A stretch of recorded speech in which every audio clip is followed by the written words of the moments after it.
یہ حضرت بلال حبشی کی کیفیت. اب ایک واقعہ عرض کر کے اپنی بات ختم کرتا ہوں. یہی بلال حبشی اعلان کر رہے تھے. مدینہ کی گلیوں میں پچھلی رات کا وقت تھا. غزوہ بدر کو گزرے ہوئے بھی 1 سال ہوا. مدینہ کی گلیوں میں پچھلی رات کا وقت تھا.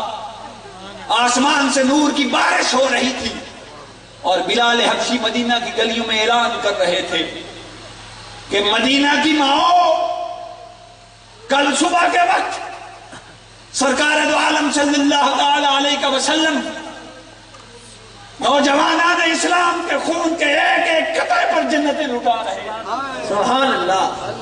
کون ہے ماں یقینی مامتا پر ہاتھ رکھ کر اپنا جوان بیٹا کر رسول خدا صلی اللہ تعالی علیہ وسلم کی خدمت میں پیش. سبحان اللہ. یہ منادی حضرت بلال حبشی دے رہے ہیں.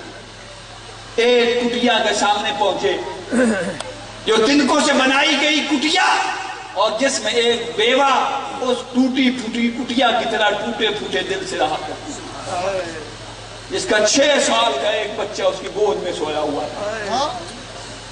رسول خدا صلی اللہ تعالی علیہ وسلم کے منادی نے جب اعلان کیا، جب ندا دی کہ کل فجر کے وقت نوجوان بیٹوں کے خون کے ایک ایک قطرے پر جنتیں زمین پر اترے گی،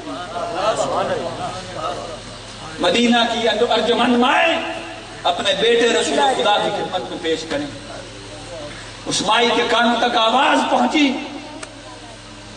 دل کا تار تار بکھر گیا.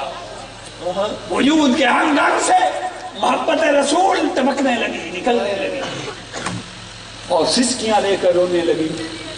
وہ رونا بالآخر اس کے آنسوؤں سے اس کا بیٹا جاگ پڑا.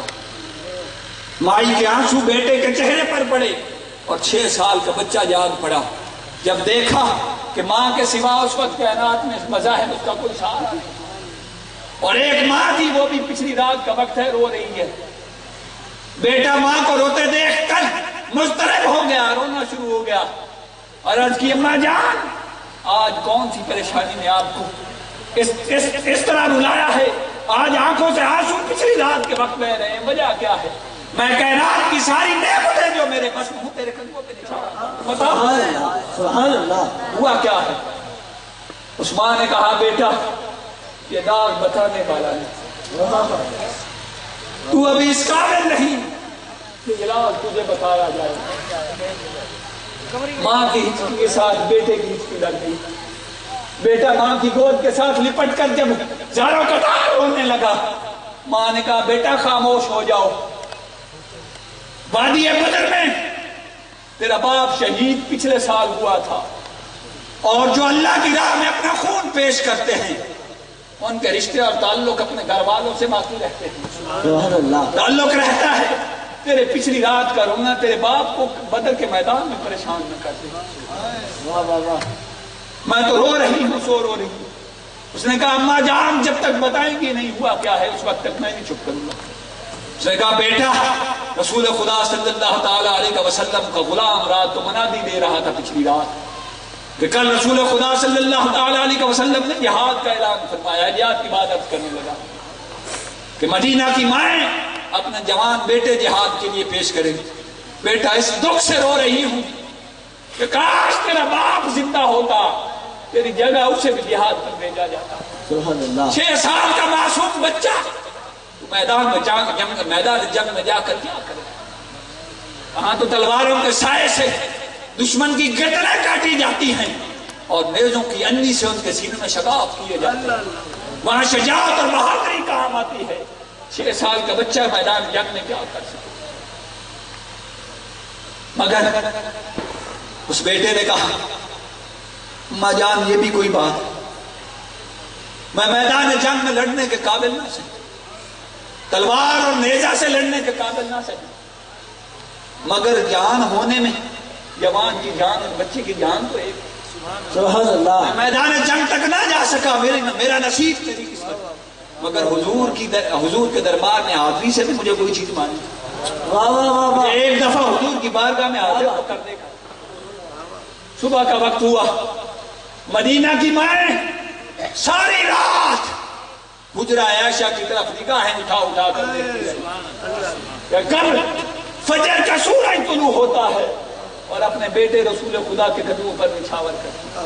سبحان اللہ۔ بالآخر فجر کا وقت ہوا، اس مائی نے اپنے چھوٹے بیٹے کو اپنی گود سے لگایا اور مدینہ المنورہ کے بازاروں میں چلتی پھرتی مسجد نبوی کے کونے میں جا کر کھڑی ہو گئی۔ نماز فجر جب ادا ہو چکی، نوجوانوں کی قطاریں لگی کھڑی ہیں، اس انتظار میں کھڑے ہیں کہ کس کی قبولیت ہو۔ آقا دو جہاں صلی اللہ تعالیٰ علیہ وسلم نے جوانوں کو قبول فرمایا، جن کی قبولیت کی گھڑی تھی قبول ہو گئے، باقیوں کو واپس بھیج دیا۔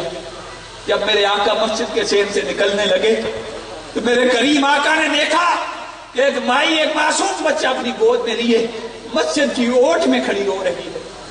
میرے آقا نے حضرت بلال حبشی رضی اللہ تعالیٰ عنہ کو بھیجا، بلال جا کر اس مائی سے پوچھو اس کا مدعا کیا، وہ کیا لینا چاہتی ہے۔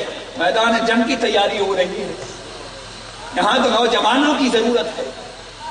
حضرت بلال حبشی اس مائی کے قریب ہوئے اور جا کر کہا، مائی رسول خدا صلی اللہ تعالیٰ علیہ وسلم نے مجھے بھیجا ہے اور فرمایا ہے کہ مدینے میں مسجد نبوی کی اوٹ میں کھڑی ہو کر رونے والی مائی تو کیا لینا چاہتی ہے بارگاہ رسالت میں، مانگ تو صحیح مجھے عطا کیا۔ اس نے کہا ایک ہی عرض ہے اور وہ یہ ہے کہ میرا شوہر پچھلے سال میدان بدر میں شہید ہو گیا، ایک بیٹا ہے، رو اس لیے رہی ہوں کہ اگر آقا نے اس کو قبول نہ فرمایا تو قیامت کے دن شہیدوں کی ماں نہیں بن سکتی، شہیدوں کی ماں کی صف میں کھڑی تھی۔ رونا اس بات کا، حضرت بلال حبشی نے اس بچے کو پکڑا اور حضور کی بارگاہ میں جا کر پیش کیا، عرض کی یا رسول اللہ صلی اللہ تعالیٰ علیہ وسلم، اس کی ماں نے یہ عرض کیا ہے، بیٹا پیش کرنا چاہتی۔ آقا دو جہاں صلی اللہ تعالیٰ علیہ وسلم نے اس بچے کو پیار دیا، شفقت کا ہاتھ سر پہ رکھا اور فرمایا بیٹا میدان جنگ جوانوں کا کام ہے، میدان جنگ میں جانا جوانوں کا کام ہے، تو 6 سال کا معصوم بچہ ہے، میدان جنگ میں کیا کرے۔ اس نے عرض کی یا رسول اللہ صلی اللہ تعالیٰ علیہ وسلم، آپ کا فرمان بجا مگر ایک چھوٹی سی عرض میں نیت کرنا چاہتا ہوں۔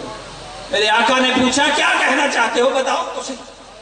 اس نے عرض کی یا رسول اللہ صلی اللہ تعالیٰ علیہ وسلم، میں گھر میں دیکھتا ہوں جب میری ماں چولہا جلاتی ہے، جب کھانا تیار کرنے کے لیے چولہا جلانا شروع کرتی ہے تو پہلے آہستہ آہستہ چھوٹے چھوٹے تنکے رکھتی ہے، ان کو آگ لگاتی ہے اور جب تنکوں سے آگ جل اٹھتی ہے تب بڑی لکڑیاں آگ میں ڈالتی ہے۔ یا رسول اللہ صلی اللہ تعالیٰ علیہ وسلم، بے شک میدان جنگ جوانوں کے لڑنے کا کام ہے، مگر یا رسول اللہ کیا تنکوں کی طرح میں میدان جنگ کو گرم، سبحان اللہ، سبحان اللہ، کیا میدان کارزار میں میرا خون میدان جنگ کو گرم کرنے کا، میں اگر کسی کو واصل جہنم نہ کر سکا تو اپنا خون تو تیرے قدموں پہ نچھاڑا۔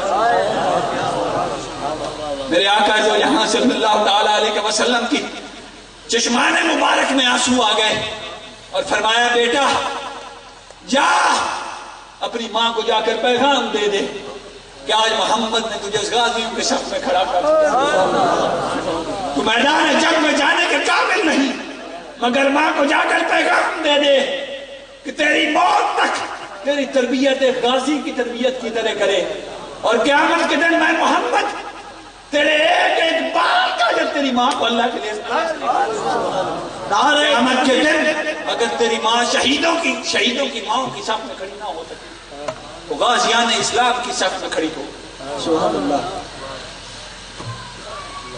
یہ سرکار دو عالم صلی اللہ تعالیٰ علیہ وسلم کے ساتھ صحابہ کی عقیدت، جنہوں نے اپنی جان آقا کے قدموں پہ نچھاور کی، اولاد آقا کے قدموں پہ نچھاور کی، مال و منال آقا کے قدموں پہ نچھاور کیے۔